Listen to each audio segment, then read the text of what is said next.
Aujourd'hui, je suis avec Serge Bretmorel, que j'ai eu le plaisir de rencontrer à l'Ultimate Z cet été. Bonjour. Bonjour Jean-Michel, bonjour à tous. Alors, si je t'ai invité, évidemment, c'est parce que tu es un expert, entre guillemets, dans le domaine de l'astrologie, sujet que j'ai fort peu abordé sur le balado jusqu'à présent, malheureusement, donc on va un peu rattraper ça. Ah, Et surtout, tu as eu un parcours assez particulier. Tu vas nous le raconter, évidemment. oui. Comment est-ce que tu es devenu un sceptique de l'astrologie? C'est un très très long parcours en fait. Je te parle toujours de mon parcours comme d'une histoire d'homme, c'est-à-dire qu'il n'y avait rien d'évident au départ et en fait moi j'ai commencé justement au début en fait je n'y croyais pas. Quand j'étais adolescent, je suis tombé dans l'astronomie après un camp d'astronomie. C'était un camp qui s'appelait Astro Vélo. On faisait du vélo la journée et le soir il y avait un animateur qui sortait un télescope et le premier soir, il a sorti son télescope, il a pointé Saturne et quand j'ai vu Saturne dans le télescope, ça a été un peu l'illumination. Et je me suis dit, je serai astrophysicien quand je serai grand. Bon, ça n'a pas pu être possible, mais ça m'a mené, ça a été mon enthousiasme. Je connaissais pas du tout l'astrologie. Pour aller très très vite, je suis tombé dedans après un gros chagrin d'amour quand c'était à la fin de mon adolescence. Et donc je suis tombé dedans et toujours en allant très très vite, j'étais étudiant en mathématiques. Donc je faisais des maths, je faisais de la physique à l'université. Et puis en fait j'ai fait une overdose de sciences dures. Tant que j'étais là-bas, je montais des thèmes pour mes copains, mes copines, etc. Ça intéressait plein de monde. Et puis après j'ai fait une overdose de sciences et je me suis rendu compte que je faisais un petit peu de la philo sans le savoir dans mon coin. Donc j'ai commencé un cursus de philosophie. Et là, ça a été un peu le bouleversement. J'ai vraiment pu remettre en question plein de choses déjà de ma croyance à l'époque, que les sciences ne me permettaient pas de mettre en doute, en tout cas, les sciences dures. Ça sera peut-être un sujet dont tu voudras reparler. Et puis, la philo m'a vraiment fait du bien à ce niveau-là, a étendu mon champ de rationalité, on va dire. Et puis après, je suis tombé dans l'histoire des sciences, histoire et philo des sciences avec l'histoire de l'astronomie. Donc j'ai pu me confronter à des grands astronomes comme Kepler qui croyaient en astrologie aussi, qui étaient très très critiques en même temps. Et donc ça a été un long parcours et en gros, à force de chercher plutôt du côté de ce qui marchait pas, histoire de faire le ménage dans la croyance, je me suis rendu compte qu'il y avait beaucoup plus de choses qui ne marchaient pas que ce que je pensais. Et au fil des années, j'ai mis un petit peu tout ça au point, j'ai essayé de faire des synthèses et je suis devenu, on va dire, sceptique. Donc ça fait maintenant, je me rappelle plus, peut-être 6, 7, 8 ans que j'ai pas monté un thème, donc que je n'ai pas pratiqué l'astrologie. Je me considère vraiment comme un ex-astrologue. Mais par contre, j'ai gardé le goût pour les discussions sur le sujet, les analyses, et je considère un petit peu mon travail d'analyse critique comme mon activité professionnelle, même si elle ne me rapporte rien. Voilà en résumant très très rapidement mon parcours. Oui, je crois que si on se met un peu dans la tête du sceptique lambda, je pense que Oui, on a souvent l'idée, oh, mais enfin, l'astrologie, c'est super, c'est complètement irrationnel comme croyance. bien sûr. Quelqu'un qui a oui, non, je veux dire, quelqu'un qui avait un intérêt pour la science ne peut, enfin, tu vois, on a l'idée un peu, oh, l'astrologie, c'est stupide, quoi. Comment est-ce qu'on peut y croire, quoi? Évidemment, t'es un peu une sorte de contre-exemple. Oui. Comment est-ce que tu expliques, je veux dire, c'est le fait que quelqu'un qui avait de l'intérêt pour la science, pour l'astronomie, ait pu croire dans l'astrologie, quoi. Alors moi, j'ai trouvé plusieurs réponses à cette question parce que je me la suis posée souvent. L'une des premières que je donne à tout le monde, c'est de dire que les fondements et la pratique de l'astrologie sont pas connectés. C'est-à-dire quand un astrologue est devant son thème, quand il fait des thèmes, quand il reçoit des gens qui parlent astrologie avec eux, les fondements n'interviennent pas du tout. Donc pour moi, je comprends malheureusement, mais ça marche comme ça pour moi dans le monde astrologique, que les astrologues peuvent faire de l'astrologie sans se poser la question des fondements. Alors qu'en science, c'est exactement le contraire qui se passe. Et on mesure la validité d'une science sur la validité des fondements, la valeur des fondements qu'elle a, lesquels vont impliquer après des connaissances, des pratiques, des choses comme ça. Alors qu'en astrologie, il y a vraiment une déconnexion totale. Donc on peut rejeter les fondements de l'astrologie tout en la pratiquant. c'est pas vraiment un problème. Donc moi je pense que c'est pour ça que j'ai pu tomber dedans quand j'étais plus jeune. C'est-à-dire que les fondements ne pouvaient pas tenir, j'en étais bien conscient, mais par contre, quand j'en faisais, entre guillemets, ça marchait. Et pour moi, c'est là qu'est tout le problème, et c'est pour ça que beaucoup de gens peuvent croire en l'astrologie tout en ayant quand même les pieds sur terre, en ayant une certaine culture. Le problème, c'est que les fondements, c'est vraiment un problème qui se traite à part de la pratique. Je sais pas si j'ai répondu vraiment à ta question. Oui, tout à fait, oui. Oui. C'est le fameux l'astrologie, ça marche, mais entre guillemets, donc quand tu pratiquais déjà, donc quand tu étais vraiment dans ta période où tu étais très convaincu, tu te disais vraiment, non, bien sûr, les astres n'ont pas d'influence, mais il y a une efficacité psychologique, ou enfin, comment est-ce que tu voyais les choses? C'était pas une forme de dissonance cognitive, c'était pas à ce point-là, mais effectivement, j'étais obligé de me dire, il y a quelque chose qui est bizarre, puisque je constate que ça marche, donc on en reparlera. Je constate que quand je parle avec les gens de leurs signes, de la position de Mercure, de Mars, etc., ils réagissent, on parle, c'est intéressant. Mais à côté de ça, je suis incapable d'expliquer pourquoi. Pire, personne n'est capable d'expliquer pourquoi. Et encore pire, quand on essaye d'expliquer pourquoi, ça ne marche pas. La physique ne peut pas rendre compte de l'astrologie, ça ne marche pas. Donc je pense que l'astuce que j'avais trouvée, c'était de me dire, on verra plus tard pour les fondements. Et à mon avis, il y a beaucoup d'astrologues qui font comme ça aussi, sauf qu'en fait, au lieu de remettre à plus tard, ils remettent éternellement, quoi. Et donc tu l'as un peu évoqué, mais c'est quand tu as commencé à t'intéresser plutôt à la philosophie que ça t'a plus ouvert les yeux. Quel genre d'argument, enfin tu peux un peu décrire ce qui a fait évoluer ton opinion en termes d'arguments philosophiques ou J'ai plusieurs anecdotes qui me reviennent en tête.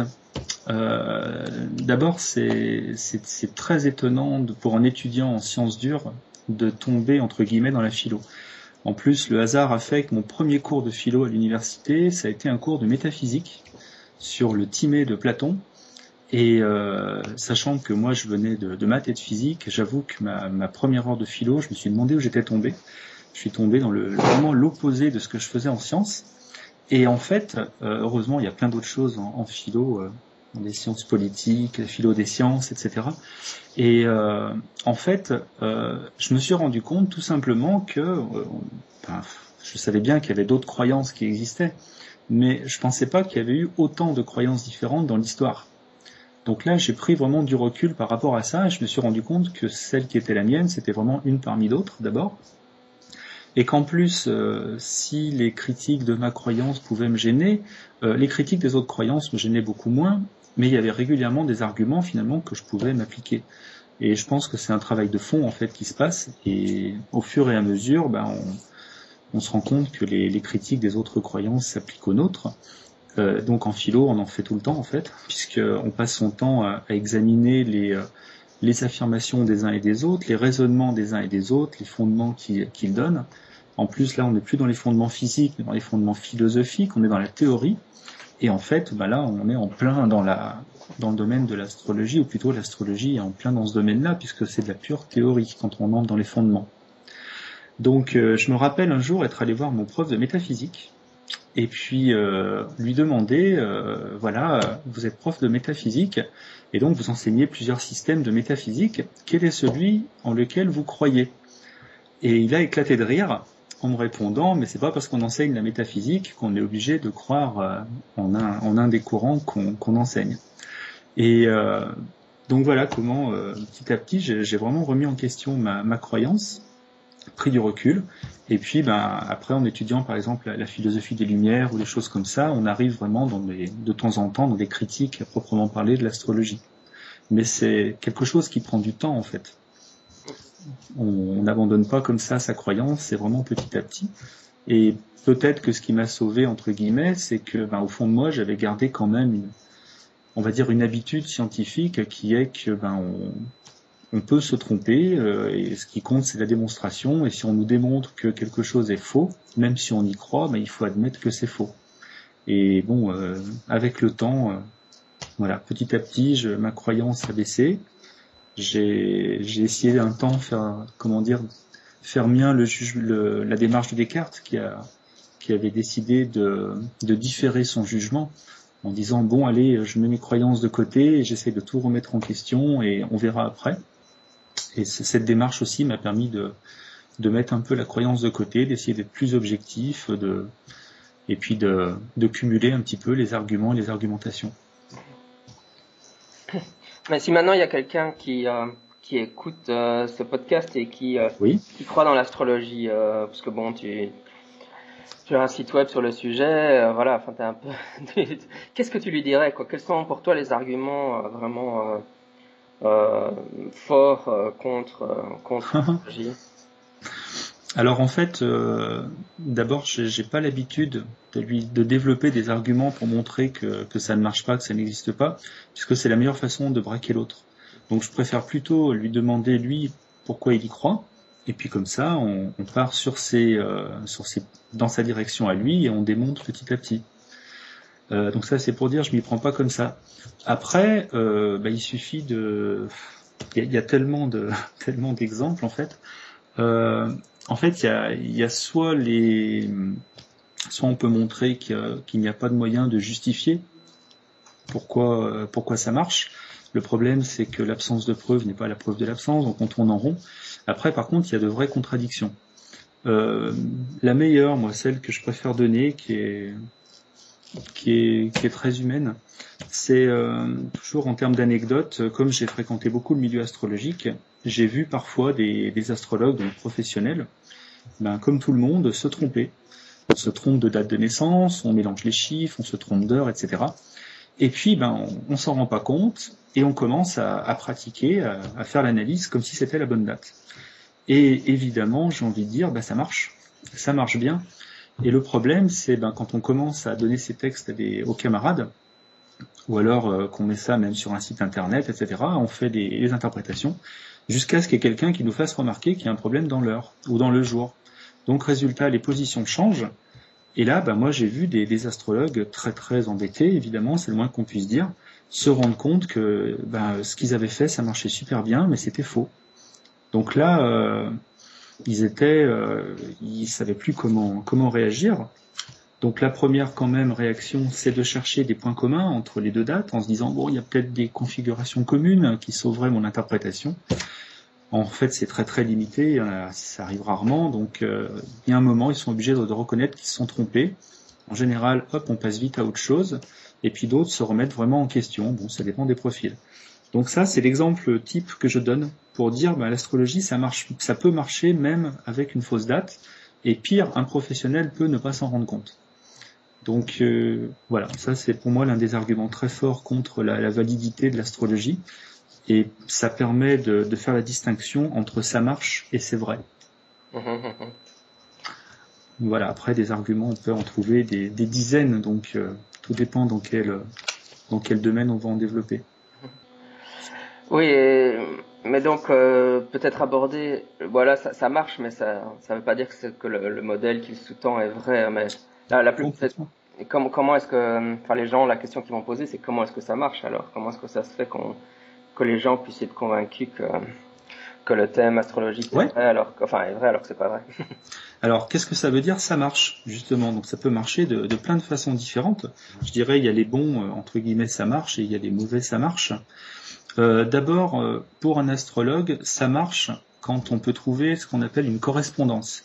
Une correspondance entre un événement et, par exemple, une configuration astrologique. C'est-à-dire, je sais pas, si au moment on va prendre cet exemple. Si au moment du tsunami de 2004, on avait eu, je ne sais pas moi, une opposition entre Uranus et Neptune, selon le symbolisme astrologique, Uranus c'est des énergies très négatives, c'est un petit peu ce qu'on associe au tremblement de terre et tralala. Neptune c'est le dieu des océans, donc c'est l'eau. Les astrologues auraient pu dire il y a correspondance, le symbolisme correspond à ce qui s'est passé, et puis ça aurait encore une fois prouvé l'astrologie. Bon, pas de chance, il n'y avait pas du tout cette configuration-là, mais pour un astrologue, il suffit qu'il y ait une configuration astrologique qui correspond au moment d'un événement. Ou alors, quand il interprète une personnalité, la personnalité d'un individu, il suffit de en fait qu'il interprète une configuration dans le thème de naissance et que la personne s'y reconnaisse. Et ben dans ces cas-là, ça correspond. Donc ça, c'est l'un des critères qui font que jour après jour, l'astrologue valide son astrologie en disant ça marche, je peux toujours trouver des configurations qui correspondent aux événements, quasiment toujours, et pareil pour les personnes. Donc là où moi je me distingue des astrologues, et quand je dis ça marche, ça ne veut pas dire que c'est vrai, c'est qu'en fait, à chaque fois qu'on trouve une configuration qui correspond, l'astrologue la prend au premier degré, il dit chouette, c'est celle-là, c'est la bonne, et je l'interprète, mais jamais il ne se demande combien de configurations différentes lui permettraient de faire la même interprétation.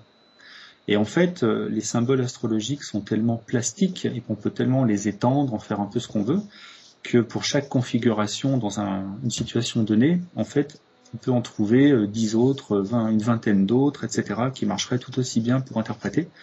Mais le problème, c'est que quand on cumule les configurations, on peut faire des calculs de probabilité et montrer, donc ça je les ai pas fait ou pas tous, mais en tout cas on peut montrer très rapidement qu'il y a la probabilité d'avoir une configuration au moment d'un événement et puis que ça corresponde, c'est un chiffre qui est très élevé en termes de probabilité. Donc on n'est pas du tout dans le 1% ou le 1 pour 1000 ou des choses comme ça, comme le revendiquent des fois les astrologues.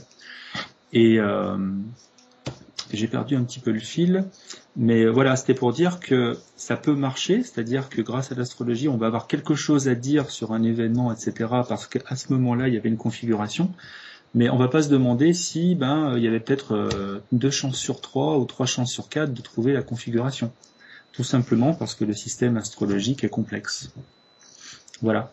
Donc ça, c'est l'un des premiers exemples de ça marche. Ça marche parce qu'il y a quelque chose, il y a une configuration astrologique au bon moment, sans regarder le fait qu'il y en ait beaucoup. Un deuxième ça marche. Je voulais juste te poser une question sur ce qui rejoint ce que tu viens de dire, parce que souvent, ce qu'on voit comme protocole pour tester l'efficacité ou la validité de l'astrologie, ça serait de dire on va le faire en double aveugle, quoi.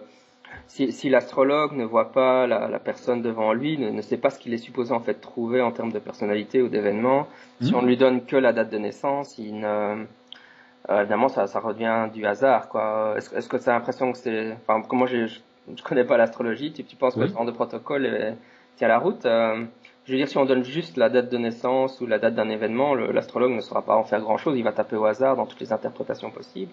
Alors oui, bien sûr. Puis, si on va sur le site internet de l'AFIS, il y a des articles qui rendent compte, qui donnent des comptes rendus d'expérimentation comme ça sur l'astrologie, et malheureusement, ça ne marche jamais. Et on l'observe aussi bien dans la pratique. Quand on a un astrologue qui interprète une situation qui est déjà connue, il est très très pointilleux, il peut être très précis dans ses interprétations parce qu'il a beaucoup d'informations. Dès qu'il va faire une interprétation, on va dire, pas au hasard, mais sur une situation qu'il ne connaît pas, exemple, un bouquin écrit qui fait des prévisions sur 3, 4, 5 ans, l'astrologue ne sait absolument pas ce qui va se passer dans 3 ans, dans 4 ans, dans 5 ans, et là, il est complètement généraliste.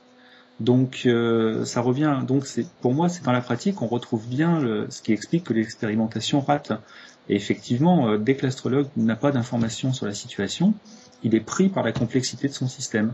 Et donc, les expérimentations ne marchent pas. Et en même temps, c'est vrai, l'astrologue ne sait pas vraiment quoi dire.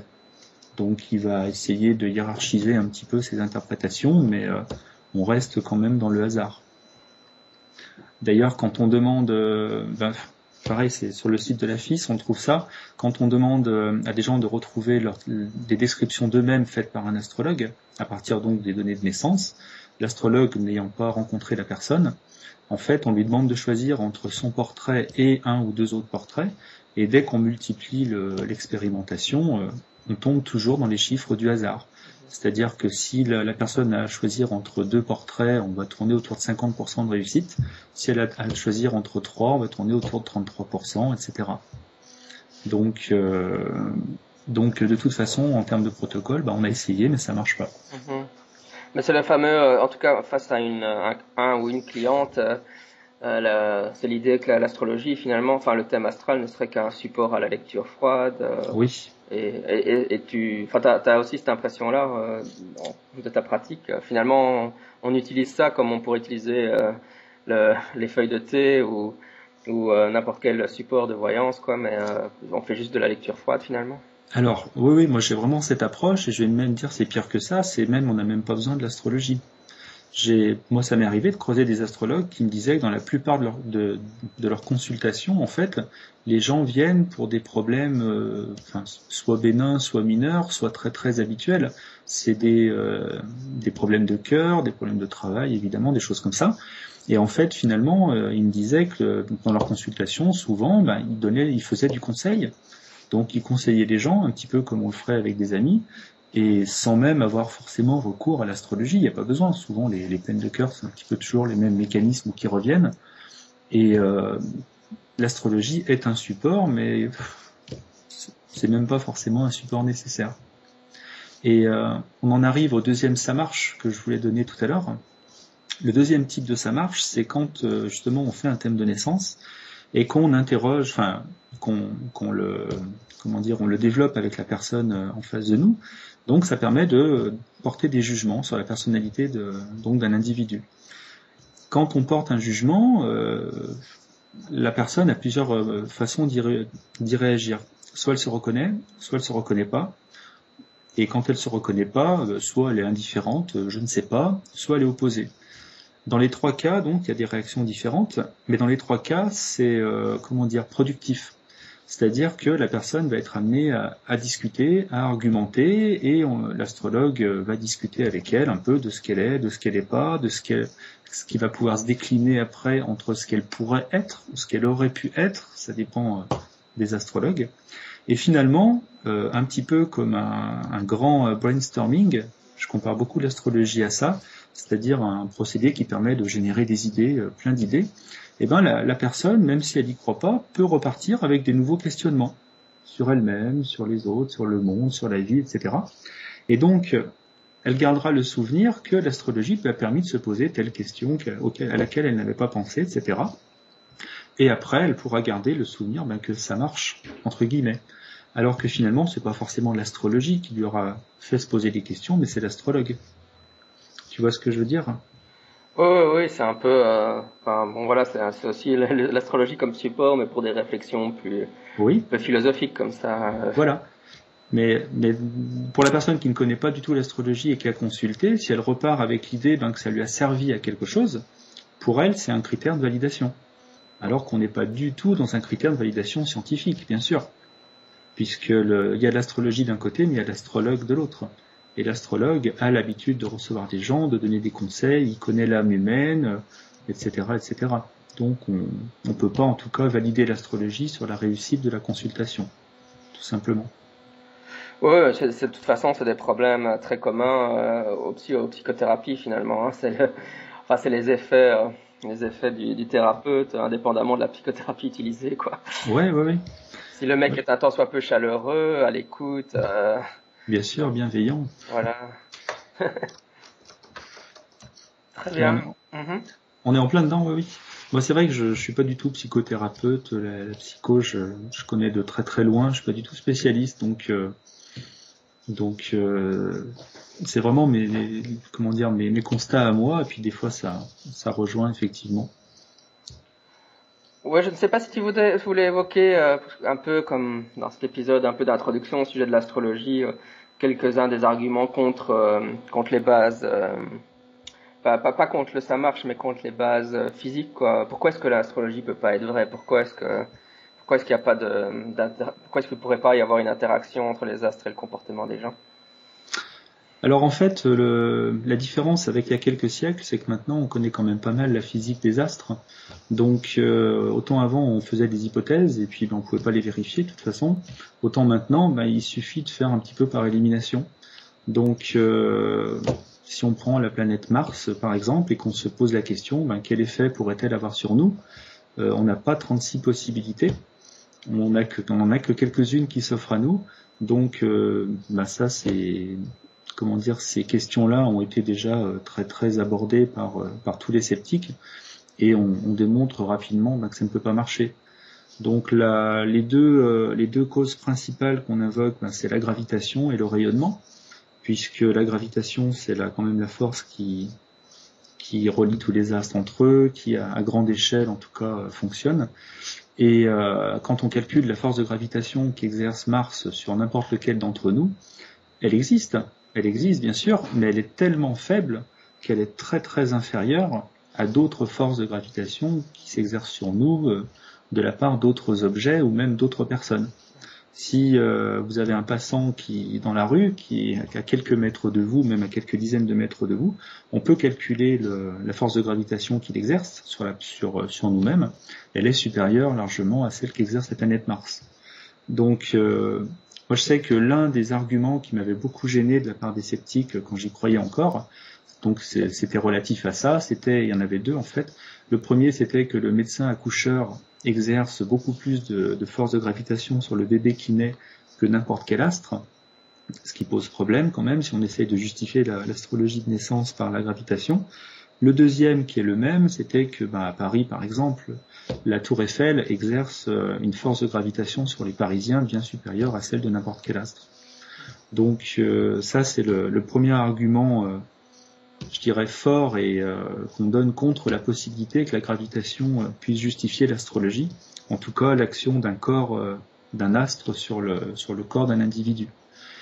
La deuxième possibilité, oui, c'est le rayonnement, puisqu'on voit les astres, en tout cas les planètes, pour ce qui est de l'astrologie, les planètes, la Lune et le Soleil, on les voit dans le ciel, donc on reçoit un rayonnement de ces corps, et de la même façon, on peut calculer l'intensité du rayonnement qu'on reçoit, etc., et puis montrer qu'il est de toute façon bien inférieur, surtout en ce 21e siècle, on a tous des écrans d'ordinateurs, de téléphones, etc., et les lampadaires dans la rue, enfin, les rayonnements qu'on a autour de nous sont bien supérieurs à ceux qu'on reçoit de n'importe quel astre. Donc je dirais que ça, ce sont vraiment les deux grands arguments contre l'astrologie, contre la possibilité en tout cas de la justifier physiquement. On en a un peu parlé en fait au niveau des consultations astrologiques, mais qu'est-ce qui pour toi fait que l'astrologie est encore si présente dans la culture occidentale contemporaine, finalement, même au niveau des horoscopes, etc. D'une certaine façon, comment est-ce que tu expliques la popularité de l'astrologie C'est pas évident. C'est pas évident. Il y a une idée qui a été développée depuis déjà un petit moment par des épistémologues, c'est que avec l'astrologie, le public qui s'adresse à l'astrologie, c'est un public qui n'a pas une énorme formation scientifique. Donc c'est un public qui ne connaît pas vraiment la science, en tout cas comme les chercheurs la connaissent. Donc c'est un public qui n'a pas déjà les arguments pour aller contre l'astrologie. Alors on dit que la plupart le public qui s'intéresse à l'astrologie, c'est un public qui est cultivé quand même, mais en termes de formation scientifique, c'est assez limité. Donc il y a un petit peu une niche, un entre-deux, parce que un entre-deux qui fait qu'on peut, ça rejoint un peu ce que je disais tout à l'heure sur les fondements et la pratique qui sont déconnectés. Si physiquement on connaît pas trop l'astronomie, qu'on connaît pas trop les sciences, qu'on n'a pas trop d'arguments physiques, quand on va voir l'astrologue, c'est sur un autre plan que se joue la consultation, et après on en tire quand même du profit. On est dans le cadre aussi d'un monde où le désenchantement des sciences est quand même toujours là, à cause des sciences, le désenchantement du monde. Aller chez l'astrologue, c'est un petit peu un réenchantement de son monde, de sa vie. Donc il y a des bonnes raisons, entre guillemets, d'aller consulter. Et après, je sais pas, les astrologues se sont organisés aussi, s'organisent pas mal depuis 10-20 ans. Il y a pas mal d'écoles d'astrologie, il y a eu un gros progrès, est-ce qu'on peut parler de progrès? Il y a eu un gros développement des logiciels aussi d'astrologie, ce qui fait que les astrologues montent plus facilement leurs cartes, il y a beaucoup plus de gens qui ont accès facilement à l'astrologie, des astrologues, qui peuvent en faire leur profession parce qu'ils n'ont plus à faire tous les calculs fastidieux qui étaient à faire il y a encore 15 ou 20 ans en arrière. Donc il y a peut-être plus d'offres aussi au niveau astrologique. Peut-être aussi que Internet joue quand même un grand rôle, puisqu'on peut beaucoup communiquer sur Internet, on trouve beaucoup de choses, et on trouve beaucoup d'informations faciles, j'ai envie de dire, via Internet. Donc voilà, il y a des raisons indirectes, j'ai envie de dire, pour que l'astrologie puisse encore exister. Oui, dis-nous peut-être un mot quand même en termes de c'est quoi les formations d'astrologie, comment ils se forment les astrologues et en termes de je sais pas une orientation un peu business quoi, parce qu'on je sais bien que le business de la voyance ça rapporte un chiffre d'affaires monstrueux, mais je sais pas trop où en est l'astrologie, mais qu'est-ce que tu peux nous dire sur ce sujet-là? Alors en fait, il y a quelques années que je suis pas allé voir les chiffres à notre disposition. L'impression que j'avais, c'est que il y a beaucoup moins d'astrologues de toute façon que de voyants. Et quand on se posait la question à l'époque avec d'autres astrologues, on n'avait pas vraiment de chiffres à notre disposition parce que les astrologues étaient dans une catégorie à l'INSEE. Alors je ne sais plus, c'était la même que je crois qu'il y avait les prostituées qui étaient les astrologues et puis d'autres travailleurs. Enfin, je ne sais plus quel métier était mélangé à celui d'astrologue, ce qui fait qu'on n'avait pas de chiffres propres à l'astrologie. Donc voilà, au niveau chiffre d'affaires, pour moi c'était pas énorme, mais là j'ai pas vraiment de chiffres à donner. Ensuite, en termes de formation, quand je m'y étais intéressé aussi, donc il y a entre 5 et 10 ans en arrière, ce que j'avais trouvé c'était terrible, parce que la formation d'astrologue, ça consiste, alors on va dire peut-être en 4 ou 5 ans, à faire des études d'astrologie. Donc comme ça, c'est bien, ça, on a envie de comparer ça avec l'université. Mais attention, quand on voit les formations en question, ça peut être 1 heure par semaine, 2 heures par semaine, 3 heures par semaine, pendant 4 ou 5 ans. Donc finalement, il y a un contenu qui est très très léger. Donc des études d'astrologie, c'est vraiment entre guillemets, en tout cas sur le plan théorique. En fait, ce que demandent les astrologues à leurs élèves, c'est de pratiquer énormément chez eux. Donc pour moi, l'essentiel de leur pratique, ils la font seuls. Ils se documentent de leur côté, ils lisent de leur côté, avec les forums internet, ils dialoguent les uns les autres, etc. Mais ça reste quand même très très léger en termes de formation. Voilà. Donc en quoi consiste la formation d'astrologue? Oui, une dernière question, parce que le temps passe, mais oui, bien sûr. Je pense que les sceptiques, c'est pas du tout mon cas, et je pense qu'on le sait bien, mais ils vont dire ouais mais ça sert à rien de débattre d'astrologie, on sait tous que c'est de la foutaise, à quoi ça sert d'engager le débat sur ces questions-là, c'est juste de la stupide croyance irrationnelle. Il y a vraiment, souvent les sceptiques ont ça. Pourquoi, à la limite, on va me dire mais pourquoi est-ce que tu consacres tellement d'épisodes aux ovnis? On pourrait me dire aussi ouais mais pourquoi tu parles de l'astrologie? On sait tous que c'est pour n'importe quoi. Qu'est-ce que tu réponds à ça? Tu sais bien que je partage pas cette opinion, mais qu'est-ce que tu réponds à ce genre d'attitude d'une certaine catégorie de sceptiques, je dirais? Eh ben, comment dire? Moi, j'aurais 2 choses à répondre. La première, c'est que, comment dire? Pour, on va dire pour la très grande majorité des intellectuels, la question est réglée. Mais le problème, c'est qu'il n'y a pas que des intellectuels sur Terre, et que peut-être même que l'essentiel du public de l'astrologie ne fait pas partie du monde de la recherche, etc. Donc, on s'adresse. Tout dépend à qui on veut s'adresser. Et si on veut s'adresser aux gens qui y croient, moi je pense que ce n'est vraiment pas du temps perdu. Et c'est pour ça qu'il faut le faire. Ensuite, même pour les sceptiques, pour parler des sceptiques eux-mêmes, les sceptiques étant des êtres humains, il se passe la même chose avec eux que de partout, c'est-à-dire que les générations se suivent, et qu'il y a toujours de nouveaux sceptiques, il y a toujours des jeunes qui arrivent. Et donc, moi je pense que c'est bien de réactualiser les choses un petit peu, et le fait justement de continuer alors déjà à en parler, mais aussi à y réfléchir, ça permet quand même de renouveler un petit peu certains questionnements. Et je pense que ça intéresse justement. Je pense qu'il faut surtout pas considérer que le problème est réglé. Parce que chez les astrologues, évidemment, il l'est pas, et chez les gens qui y croient non plus. Donc, qu'il y ait un petit peu de littérature de temps en temps, un petit peu d'actualité, moi je pense que c'est vraiment important. Il faut que ça continue. Oui, là, toujours dans la même ordre d'idée, hein, je me fais un peu l'avocat du diable, mais tu viens de dire que c'est un problème, mais ce que j'entends aussi souvent, c'est ouais, mais allez, c'est pas un problème, quoi. Les gens lisent leur horoscope, mais ils y croient pas vraiment. Ça fait de mal à personne, l'astrologie. Alors. Je sais, je fais très bien l'avocat du diable. Oui, non, mais effectivement. Alors, comment dire, moi, comment dire, même si franchement, la grande majorité des astrologues que j'ai croisés, j'ai eu l'impression vraiment de croiser des gens sincères, des gens qui croyaient dans ce qu'ils faisaient, qui étaient, effectivement, pas très carrés, hein, c'est pas une preuve de validité.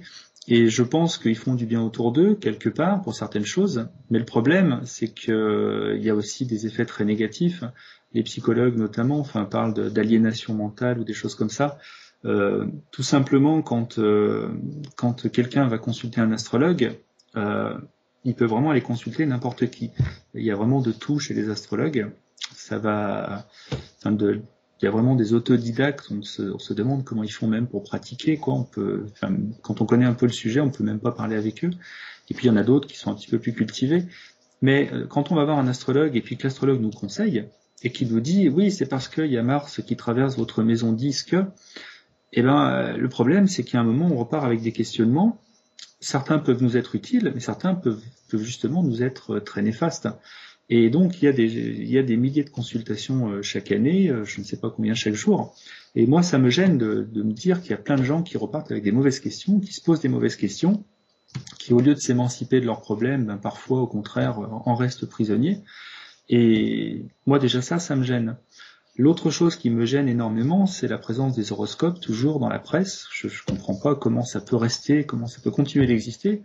Et cet appel à la bêtise, ce genre de choses, je ne supporte pas. Franchement, moi, c'est quelque chose, c'est ce qui fait que je considère mon travail de critique comme un acte citoyen, parce que il y a des choses qui ne devraient pas exister comme ça dans les médias. C'est quelque chose que je comprends pas. La troisième chose, c'est que j'ai une formation donc en sciences, en philo, donc j'aime argumenter, et j'avoue qu'il y a de quoi débattre quand on veut rentrer dans le sujet, notamment avec des astrologues. Et je dirais que rien que pour ça, moi, il y a le plaisir d'argumenter, le plaisir de démonter les choses, de déconstruire, et puis après d'avoir un dialogue, un dialogue intelligent. Donc voilà ma réponse, j'ai envie de dire. Très bien, super. Ouais, on va rester là pour un épisode d'introduction, mais ouais. C'est vrai qu'on en a parlé sur Facebook et j'aimerais bien te réinviter parce qu'il y a d'autres sujets liés à l'astrologie qui m'intéressent, entre autres, que j'aimerais bien aborder en tout cas, entre autres l'affaire Tessier et puis je ne sais pas, on n'a pas parlé aussi de l'effet Mars, ce genre de choses. Il y a sûrement matière à discuter encore d'astrologie, je pense. C'est sûr, il y a beaucoup de choses. Hein. Moi, c'est avec plaisir qu'on peut en parler. Et puis, comme je te le disais avant qu'on commence l'enregistrement, là, je termine un manuscrit. Donc, quand il sera terminé, je te l'enverrai. Et puis, ça te donnera peut-être aussi matière à interrogation. Ouais, clairement. Ouais. Puis, si tu le publies, évidemment, il faudra que tu reviennes sur le balado pour en faire la pub. Oh, oui. Je sais pas, t'as déjà un éditeur en tête ou tu comptes faire de l'auto-édition Pour l'instant, non, je peux pas dire que j'ai un éditeur en tête. Non, après, il va falloir que je cherche un petit peu, que je fasse marcher mes réseaux et puis que je vois un peu à qui je peux le proposer parce que c'est vraiment pas particulier comme sujet. En plus, il y a énormément d'illustrations. Ouais. Donc, voilà, j'avoue, je ne sais pas encore, non. Oui, de toute façon, il y a toujours, à l'heure actuelle, il y a toujours l'option de lulu.com ou des choses comme ça. Hein. C'est toujours, si jamais tu ne trouves pas un éditeur professionnel entre guillemets, ouais, bien sûr. La possibilité de l'auto-édition. Ouais. Ah oui, mais les ventes sont pas super, mais au moins le livre est disponible, quoi. Exactement. Moi, je partais dans cette idée aussi, ou d'un Kindle peut-être sur Amazon, histoire que le livre existe déjà pendant que les éditeurs réfléchissent, et puis après, après on verra, hein, de toute façon. Mais en attendant le bouquin, donc tu as un site et j'ai la référence, l'URL, donc on va le dire, hein, c'est www.l'astrologie, donc, mais c'est pas un L apostrophe, c'est juste l'astrologie en un mot, -la-raison.net. Encore une fois, www.l'astrologie et la raison.net avec des tirets entre et la et raison, voilà. Oui, ou sinon vous cherchez Brett Morel, B-R-E-T, M-O-R-E-L, astrologie, et on arrive directement sur mon site. Parfait, merci beaucoup en tout cas. Merci à toi, merci bien, à bientôt. Ouais, au revoir. Au revoir.